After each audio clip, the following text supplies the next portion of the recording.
Hello everyone, welcome back to our YouTube channel JKSSB Preparation. So guys, कुछ दिन पहले हमने हिस्ट्री का पहला लेक्चर अपलोड किया था जो कि था INC पे फॉर्मेशन एंड इम्पोर्टेंट सेशंस पे। सो गाइस, आज हिस्ट्री का सेकंड लेक्चर है जिसमें हम पढ़ने वाले हैं रिवोल्ट 1857, उसके काजेस, उसके इफ़ेक्ट्स और उसके कुछ इम्पोर्टेंट जो पर्सनालिटीज़ उसमें रहे हैं इन्वॉल्व, उसको हम आज देखने वाले हैं, कवर करने वाले हैं सभी एक ही वीडियो में। सो गाइस, सबसे पहले चैनल पे नए तो चैनल को सब्सक्राइब कीजिए, बेल आइकन को प्रेस कीजिए, क्योंकि हम गाइस इस चैनल पे JKSSB प्रिपरेशन करवा रहे हैं almost for every exam. So guys, start करते हैं आज का video. So guys, revolt 1857. So guys, it's also called as the first war of independence. So guys, note कर लीजिए, फर्स्ट वॉर ऑफ इंडिपेंडेंस।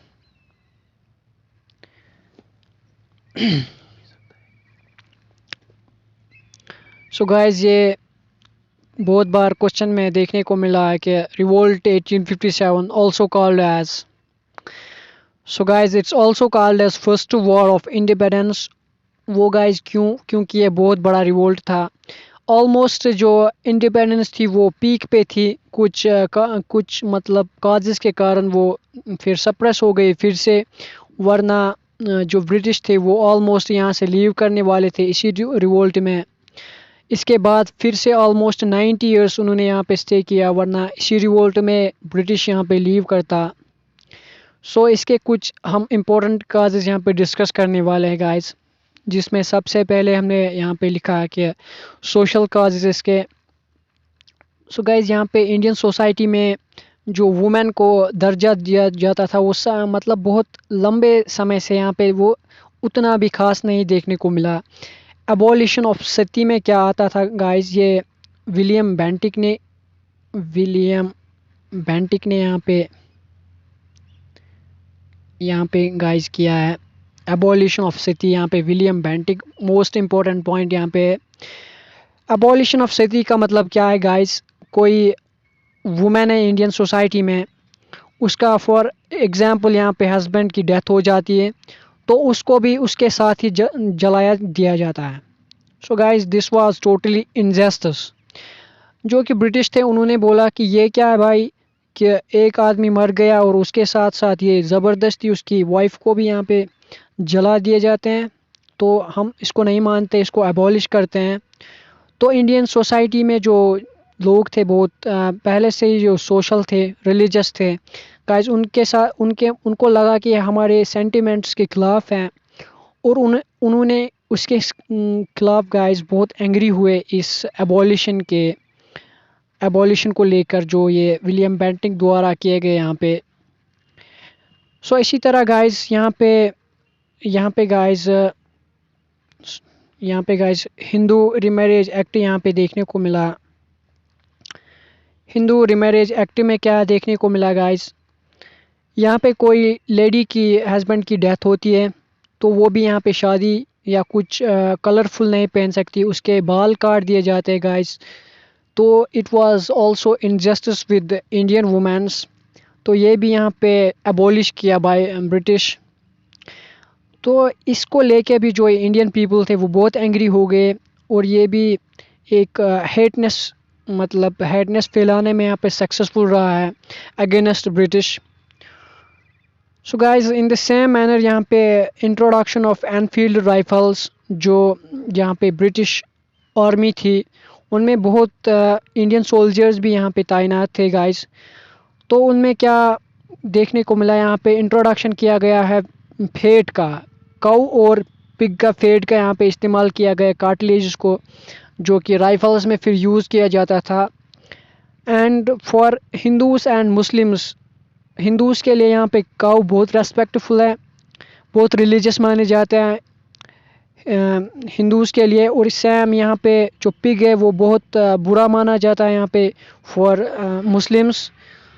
तो इसी तरह यहाँ पे और लोगों के साथ और लोगों के सेंटिमेंट्स के साथ यहाँ पे खेला गया है, उनको मतलब चोट पहुँचाई गई एक तरह से यहाँ पे, और इसी तरह यहाँ पे लोग फिर से ज़्यादा गुस्सा हो गए। तो ये थे कुछ गाइस इसके सोशल काजेस। तो अब हम नेक्स्ट कुछ काजेस यहाँ पे देखने वाले हैं। तो गाइस इसके बाद हम देखने वाले हैं इकोनॉमिक काजेस। तो गाइस सबसे पहले इकोनॉमिक काज में क्या आता है, deindustrialization and drain of wealth. So guys for example India में जो स्मॉल इंडस्ट्रीज़ यहाँ पे वीवर्स यहाँ पे अपना रोज़गार चला रहे थे। फॉर एग्जांपल किसी को कुछ स्वेटर चाहिए गाइस, उसने यहाँ पे अगर इंडिया में वो लेता, वो वीवर से लेता 50 रुपए में, क्योंकि वो हाथ से बनी होती है, उसका थोड़ा कॉस्ट यहाँ पे ज़्यादा जाता। तो ब्रिटिश उसी स्वेटर को यहाँ पे उनको दस्तयाब करते हैं 20 रुपीज़ में। गाइस वो यहाँ पे रिसोर्स लेते थे, कॉटन लेते थे, जूट लेते थे, और वहाँ पे जो इंजन इन्वेंट होने के बाद वहाँ पे इंडस्ट्रीज चालू हो गई, तो उसमें एक्सपेंस जो कॉस्ट कम आने लगा। तो गाइस इसी तरह से वो यहीं से रिसोर्स लेके और हम ही को वो बेच रहे थे हमारी। गाइस यहाँ पे जो ये छोटे छोटे इंडस्ट्रीज पे यहाँ पे ऑलमोस्ट वैनिश ही हो गई गाइस। बहुत सारों ने वो ख़त्म ही किए खुद के, क्योंकि उनको बचता क्या और लेता कौन। सब कोई, हर कोई करता है यहाँ पे prefer cheap products as compared to guys महंगे चीज़ों से। हर कोई चीप प्रोडक्ट्स से यहाँ पे प्रेफर कर रहा है गाइस। तो यहाँ पे डी इंडस्ट्रियलाइजेशन हुई इंडिया में। और ड्रेन ऑफ वेल्थ मतलब हमारी पैसों से ही, हमारी रिसोर्स से ही वो चीज़ें बना के हमको ही बेच देते थे गाइस। तो गाइस नेक्स्ट पॉइंट है यहाँ पे कॉमर्शलाइजेशन ऑफ एग्रीकल्चर। इसका क्या मतलब है यहाँ पे, इसका मतलब है गाइस फॉर एग्जांपल यहाँ पे कोई फार्मर है, उसको फैमिली है, अगर वो चाहे भी मतलब वीट उगाना, वो नहीं मतलब कर सकता वो प्रैक्टिस, क्योंकि उसको कमांड्स दी जाती हैं कि आपको बस कॉमर्शियल क्रॉप्स ही यहाँ पे ग्रो करने हैं। कॉटन, यहाँ पे जूट लाइक प्रोडक्ट्स जो हमें लेने हैं, ब्रिटिश उनको बोल रहा है जो हमें ज़रूरत है आप उन्हीं को उगाओ, बस आप क्या खाओ उससे हमें मतलब नहीं पड़ता, आप वही उगाओ जो हमें यूज़फुल है। तो इसी तरह यहाँ पे कॉमर्शलाइजेशन ऑफ एग्रीकल्चर, जो कि ज़मीन की ज़रखेज़ी for cotton, for example guys अगर बार बार कॉटन उगाया जाता है लैंड में, तो उसकी फर्टिलिटी कम ही होती जा रही है दिन ब दिन। तो यहाँ पे कॉमर्शलाइजेशन ऑफ एग्रीकल्चर एक इम्पोर्टेंट कॉज रहा है इस रिवोल्ट के लिए। इसी तरह गाइस मिलिट्री कॉज, जो इंडियन सोल्जर्स थे गाइस तैनात थे ब्रिटिश आर्मी में, तो उनको बहुत कम सैलरी दी जाती थी एज़ कम्पेयर टू ब्रिटिश। यहाँ पे इसी तरह उनकी जो रैंक थी वो सूबेदार से बढ़ के यहाँ पे नहीं देखने को मिली। सूबेदार वाज देयर हाईएस्ट रैंक, उससे ज़्यादा वो नहीं जा सकते। तो इसी तरह यहाँ पे जो डिस्क्रिमिनेशन सोल्जर्स के साथ देखने को मिली, उनका खाना अलग था, उनका रहना अलग था, उनका पानी अलग था। सो गाइस ये भी एक बहुत इम्पोर्टेंट काज है जो कि लोगों को हेटनेस फैलाने में यहाँ पे सक्सेसफुल रहा है अगेंस्ट ब्रिटिश। सो इसी तरह यहाँ पे गाइस और एक काज है जो है पॉलिटिकल काज, जो डॉक्ट्रिन ऑफ लेपेस जो कि लॉर्ड डलहौजी ने यहाँ पे इंट्रोड्यूस किया है गाइस। इसमें क्या था गाइस, अगर फॉर एग्जांपल किसी किंग को यहाँ पे, किसी रूलर को यहाँ पे अपना लीगली यहाँ पे उसका यहाँ पे बेटा नहीं है, बेटी नहीं है, तो वो अडॉप्ट नहीं कर सकता है। क्यों, वो मतलब एरिया ब्रिटिश गवर्नमेंट के अंदर चला जाता था यहाँ पे वहीं पे। अगर फॉर एग्जांपल किसी रूलर को यहाँ पे अपना बेटा या बेटी नहीं होती थी, तो वो एरिया वहाँ पे ब्रिटिश के अंडर जाता था। तो इसका मतलब है यहाँ पे डॉक्टर ऑफ लेपेस जो इम्पोर्टेंट यहाँ पे काज रहा है किसके लिए, रिवोल्ट के लिए। तो गाइज अब देखते हैं हम आउटब्रेक ये कैसे स्टार्ट हुआ। जो कि गाइज यहाँ पे मंगल पांडे था, एक बहुत बड़ा इम्पोर्टेंट यहाँ पे सोल्जर रहा है, जो कि 30, ये बहुत बार क्वेश्चन में देखने को मिला है कि ये कौन सी इन्फेंट्री से बिलोंग करता था गाइस, मंगल पांडे। तो ये था गाइस 34 बंगाल नेटिव इन्फेंट्री से। सो गाइस इसने क्या किया, मंगल पांडे ने, इसने किया अपने सीनियर्स पे अटैक, अपने सीनियर्स की इसने हत्या की यहाँ पे। तो इसी तरह से यहाँ पे 10 मई को यहाँ पे नेटिव कैवलरी जो कि ये रेजिमेंट थी, इन्होंने भी अपने सीनियर्स पे अटैक किया और यहाँ पे बहुत सारे ब्रिटिश सोल्जर्स की यहाँ पे डेथ हुई है। सो इन्होंने यहाँ पे हमला किया है 10th में। स्टार्टिंग इसकी यहाँ पे हुई है 10th में 1857। बहुत बार क्वेश्चन में आया है कि व्हेन डिड रिवोल्ट 1875 स्टार्ट, तो इसका यहाँ पे 10th में है। लेकिन मंगल पांडे जब अपने सीनियर्स के अगेंस्ट गया है वो 29 मार्च था उस टाइम। फिर गाइज यहाँ पे 10th मार्च के बाद जब इन्होंने किया कि 33rd नेटिव कैवलरी इन जो रेजिमेंट था, उन्होंने यहाँ पे जब अटैक किया अपने सीनियर्स पे और बहुत ब्रिटिशर्स की यहाँ पे जान ली है, तो उन्होंने मार्च किया यहाँ पे दिल्ली की तरफ। और जो कि लास्ट मुगल एम्पायर यहाँ पे बहादुर शाह सेकंड था, उसको अपना लीडर यहाँ पे बना दिया उन्होंने। तो गाइस इसके बाद क्या होता है गाइस, इसके बाद यहाँ पे बहुत सारे ज्वाइन होते हैं इस दिल्ली तक पहुँचते पहुँचते बहुत सारे ज्वाइन होते हैं। और इसमें कुछ इम्पोर्टेंट यहाँ पे लीडर्स रहे हैं जो कि दिल्ली की तरफ से यहाँ पे देखने को मिला। बकत खान, बहादुर शाह सेकंड भी दिल्ली में ही था, लीड कर रहा था गाइस। ये कुछ इम्पोर्टेंट पर्सनालिटीज़ है जो कि बहुत बार यहाँ पे आता है कि कौन किस जगह से था। सो गाइस यहाँ पे नाना साहब जो थे वो कानपुर के साइड से थे। नाना साहब गाइस कानपुर की तरफ से यहाँ पे लीड कर रहे थे। और तांतिया तोप जो यहाँ पे था वो भी कानपुर की साइड से यहाँ पे लीड कर रहे थे गाइस। यहाँ पे बेगम हज़रत महल जो थी वो भी यहाँ पे गाइस अवध की तरफ से यहाँ पे लीड कर रही थी गाइस। अवध की तरफ से यहाँ पे बेगम हज़रत महल लीड कर रही थी।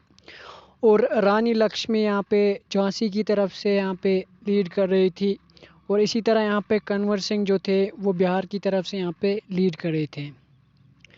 सो गाइस ये थे कुछ इम्पोर्टेंट पर्सनालिटीज़ जो यहाँ पे लीड कर रहे थे रिवोल्ट 1857 डिफरेंट प्लेसेस से।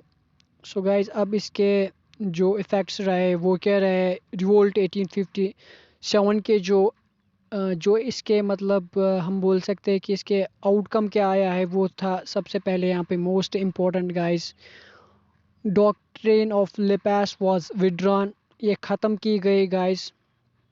Doctrine of lapse was withdrawn guys, जो कि वो ही मेथड थी कि अगर किसी रूलर के पास कोई लीगल चाइल्ड नहीं होता था तो वो एरिया जो था वो ब्रिटिश के अंडर जाता। लेकिन अब ये सिस्टम यहाँ पे अबॉलिश किया गया, फिर से विड्रा किया गया गाइस। तो इसका सेकंड जो इम्पोर्टेंट यहाँ पे जो इफेक्ट यहाँ पे देखने को मिला गाइस वो है जो ईस्ट इंडिया कंपनी है रूल। ईस्ट इंडिया कंपनी का जो रूल था वो इंडिया में यहाँ पे एंड होता है after the revolt of 1857। East India company का जो रूल है वो एंड होता है इंडिया में। और जो यहाँ पे रूलरशिप वो हैंड ओवर की जाती है क्वीन विक्टोरिया के हाथ्स में गाइस। यहाँ पे गाइस स्पेलिंग में कुछ एरर आया है, VEC यहाँ पे है। सो गाइस यहाँ पे इसी तरह से इंडियंस को यहाँ पे अश्योर किया गया है। यहाँ पे गाइस इंडियंस को यहाँ पे अश्योर किया गया है बेटर गवर्नेंस का। सो गाइस ये था आज का overview about revolt 1857। Hope guys कि आप लोगों को ये वीडियो अच्छा लगा होगा। गाइस ये वीडियो लाइक कीजिए, शेयर कीजिए अपने फ्रेंड्स के साथ और चैनल को सब्सक्राइब कीजिए।